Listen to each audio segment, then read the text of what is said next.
Hello everybody, সকলকে আমার শুভেচ্ছা। আজকের ভিডিওটি হচ্ছে বীজ দেওয়ার পর জরায়ু থেকে রক্ত আসলে ব্যবস্থা। এই ভিডিওটি অত্যন্ত গুরুত্বপূর্ণ, যেমন খামারির কাছে তেমনি গাভী পশুপালনকারী খামারিবৃন্দের কাছে এবং প্রান্তিক খামারি তাদের কাছেও, এবং যারা নতুন খামার করবে তাদের কাছেও এটা একটা প্রয়োজনীয় একটা ভিডিও। এই রক্তক্ষরণের ফলে আমাদের দেশের গরুগুলা গাভীগুলা গর্ভবতী হয় না, আর এই না হবার কারণে অনেক খামারি তাদের মূল্যবান গরুগুলি বিক্রয় করে দিতে হয়।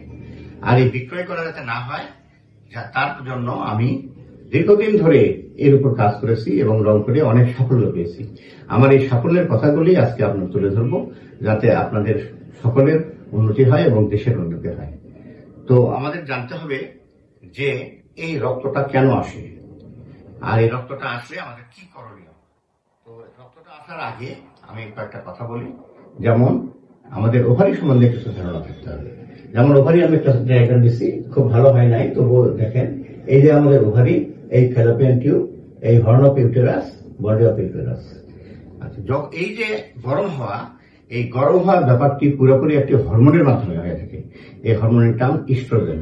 এই ইস্ট্রোজেন হরমোনের ফলে টোটাল জরায়ুতে একটা স্পন্দন অর্থাৎ কন্ট্রাকশন হয়। এই কন্ট্রাকশনের ফলেই কিন্তু ওভারি থেকে ওভাম আসে।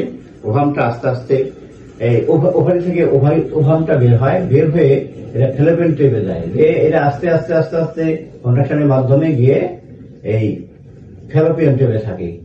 এই ফ্যালোপিয়ান টিউবে কিন্তু আমাদের এই যারা বীজ দেন এই কর্মীরা, তারা যে শুক্রাণুটা দিয়ে থাকেন, এই শুক্রাণুগুলি ওই ডিম্বককে ঘিরে ধরে একটা পর্যায়ে এই এটা নিষিক্ত হয়। নিষিক্তকে আমরা বলি জাইগোট। এই জাইগোটটা তখন আবার কিন্তু এটা ফ্যালোপিয়ান টিউব বেয়ে আস্তে আস্তে আস্তে আস্তে এই হর্ন অফ ইউটেরাসে চলে আসে।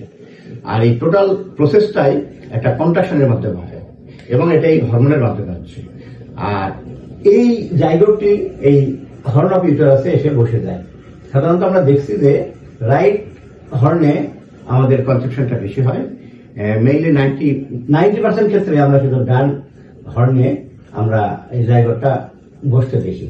আচ্ছা, যখন এই জায়গাটা বসে সেই সময় কিন্তু এই ইউটেরাসের যে ইপিথেলিয়াল পর্দা, এই পর্দাটা খুব সেন্সিটিভ এবং খুব পাতলা থাকে, পাতলা, একদম পাতলা। এই পাতলা ইয়েতে আমাদের জায়গাটা এসে বসে। আচ্ছা, জায়গাটা যখন এসে এখানে বসলো, এটা সময় লাগে। আমরা সাধারণত বীজ দেই গরম হওয়ার থেকে 24 ঘন্টা পর, 36 ঘন্টার মধ্যে, আবার কোনো কোনো ক্ষেত্রে 48 ঘন্টার মধ্যে। এই 48 ঘন্টার পরে এসে কিন্তু আমাদের এই জায়গাটা এখানে বসে যায়। 36 থেকে 48 ঘন্টার মধ্যে জায়গাটা বসে যায়। আর এই সময় কিন্তু ওভারিতে বা পশুর শরীরে একটা পরিবর্তন আসা দরকার। কি পরিবর্তন? যে ইস্ট্রোজেনের লেভেলটা ছিল, এই লেভেলটা আস্তে আস্তে কমে যাবে। আর এই কমে যদি না যায় তাহলে কিন্তু আমাদের প্রোজেস্টেরনের লেভেলটা বাড়তেছে না। ইস্ট্রোজেন লেভেল কমে যাবে, প্রোজেস্টেরন লেভেল বেড়ে যাবে, তবেই কিন্তু আমাদের সঠিকভাবে গর্ভস্থাপন হবে। এই ইস্ট্রোজেন লেভেলটা অনেক পশুতে দেখা যাচ্ছে কমে না কমার ফলে এই স্ট্রেনিংটা বা এই স্পন্দনটা হতে থাকলে কি হয়, যে ইউটেরাস যে ইপিথেলিয়াল লেয়ার, এই লেয়ারটা ফেটে যায় এবং গর্ভ যেখানে হয়, অর্থাৎ যে জায়গাটায় আমাদের জাইগোট এসে বসে, সেই জায়গাটাও ফেটে যায়। ফেটে কিন্তু এখান থেকে রক্ত আসে। এই রক্তটা আসতে থাকে। এটার পরিমাণ 200 ml হতে পারে, কোনো কোনো ক্ষেত্রে 400 ml হতে পারে। যদি এই রক্তটা অধিক বেশি পরিমাণ হয় তাহলে দেখা যাচ্ছে কি রক্তের সাথে সাথে এই জাইগোটটাও স্লপিং আউট হয়ে যায়। জাইগোটটা স্লপিং আউট হয়ে রক্তের সাথে বের হয়ে যায়। তাহলে কি হবে, আমাদের গাভী কিন্তু গর্ভ হয়ে গেছিল, কিন্তু জাইগোট ফর্মেশন হয়ে গেছিল, কিন্তু আমাদের এটা গর্ভধারণ থাকতেছে না। যার ফলে এই রক্ত চলে আসলে হয় না, গাভী আবার হিটে আসে, আবার রক্তক্ষরণ হয়, আবার হিটে আসে, আবার রক্তক্ষরণ হয়।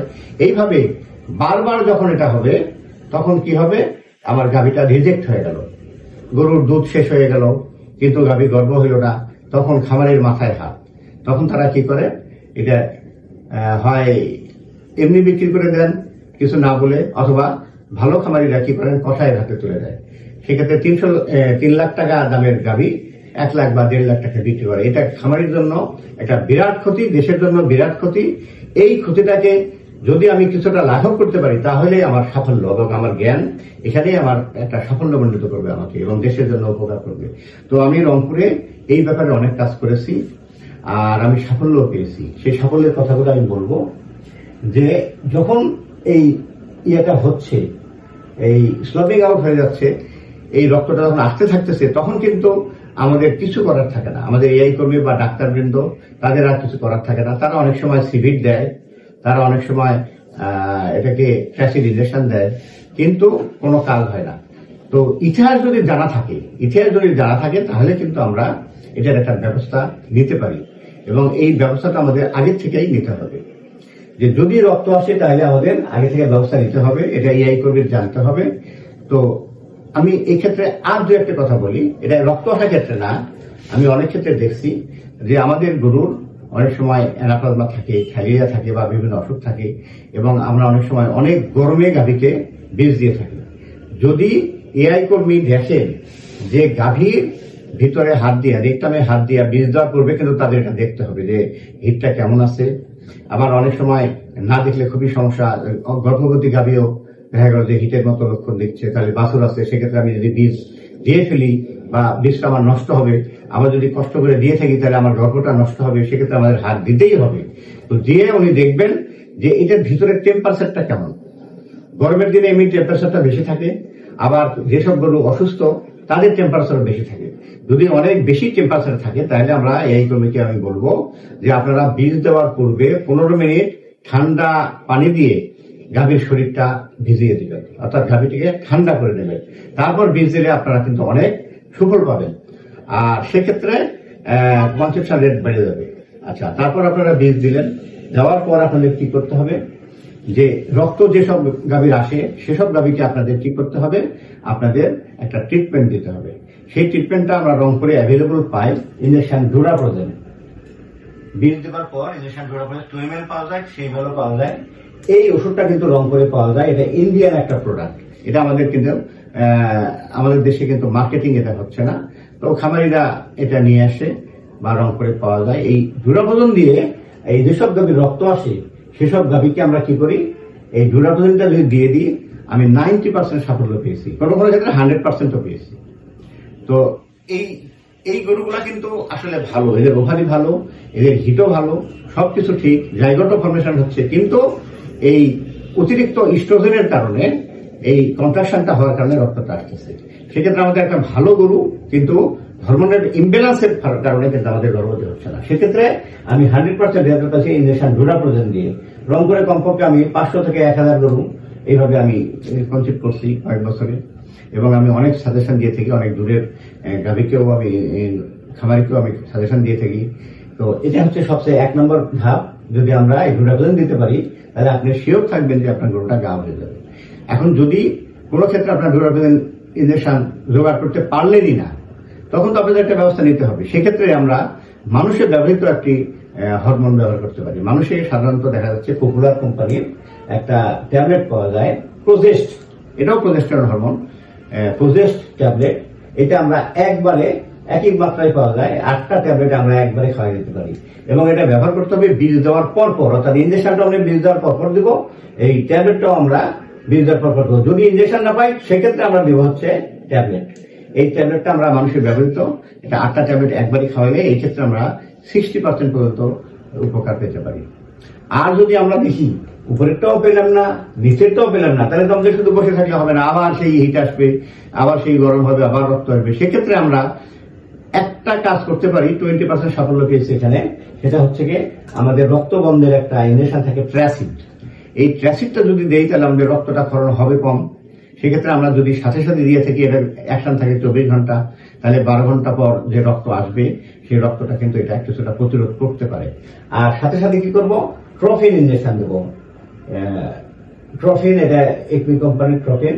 এটা কি করে, স্মুথ মাসুলের কন্ট্রাকশন কিছুটা কমায়। সেক্ষেত্রে আমরা যদি এই দুটো ওষুধ আমরা একসাথে ব্যবহার করি তাহলে কিন্তু আমরা কিছুটা উপকার পেতে পারি। যদি আমরা 1 নম্বর এবং 2 নম্বর না পাই সেক্ষেত্রে আমরা 3 নম্বরটা ব্যবহার করব। তো খামারিবৃন্দ এবং এআই কর্মীবৃন্দ এবং ডাক্তারবৃন্দ, এই প্রবলেমটা আমাদের কিন্তু ব্যাপক, এই যে রক্ত আসে এই জিনিসটা ব্যাপক, এবং এটা যদি আমরা প্রতিরোধ করতে না পারি তাহলে কিন্তু এই গাভীগুলাকে আমরা গর্ভবতী করতে পারবো না। এটা আমাদের জন্য বিশাল ক্ষতি। আমি অনেক চেষ্টা করে অনেক দিন সাধনা করে আমি এই প্রসেস করে আমি কিন্তু সাফল্য পেয়েছি। এই সাফল্য যাতে আপনারাও পান, এই ব্যবস্থাটা আপনারা নেবেন, একের পর এক ব্যবহার করবেন, তাইলে কি হবে, আমাদের এই খামারিরা কিছুটা বাঁচবে, আমাদের দেশের অনেক উন্নতি হবে। তো আমি চাই যে আমাদের খামারিরা মুখে যদি হাসি থাকে তাহলে কিন্তু আমার এই প্রসেসটা সফল হবে।